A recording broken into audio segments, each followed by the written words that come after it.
and it seems that the negotiations are going to get underway pretty soon. Yeah, I mean, this is a bombshell notification from Donald Trump from the White House following a bombshell speech by his defense secretary in Brussels. But just to reiterate, because it is very significant, Mark, is what he's saying here, saying that after this 1.5-hour phone call, we agreed to work together. He is saying, the American president agreeing with the Russian leader, very closely, including visiting each other's nations. And the Kremlin has, in the last 5 minutes or so, confirmed that Putin and Trump have agreed to meet. Not quite sure where, but there will be, it seems, another Trump-Putin summit. We've also agreed, the White House, or Donald Trump is saying there, to have our respective teams start negotiations immediately. And this is the significant bit also.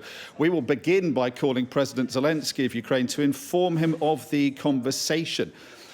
So that's a break. You know, we have seen all day efforts by not just John Healey, the British Defence Secretary, but other members of NATO to kind of stick fingers in the dike, the crumbling dike of NATO solidarity and unity after what Pete Hegseth said, the Defence Secretary there, trying to give the impression that there is still unity, whereas that impression, as I say, is crumbling because it's a break with what has been 3 years of firm and determination by NATO members to be united and behind the principle of not talking about Ukraine. Nothing is discussed about Ukraine without Ukraine. So we now have a break with that. We have the American president meeting on the phone, talking for an hour and a half with his Russian counterpart, not including Ukraine, discussing Ukraine, but not including Ukraine.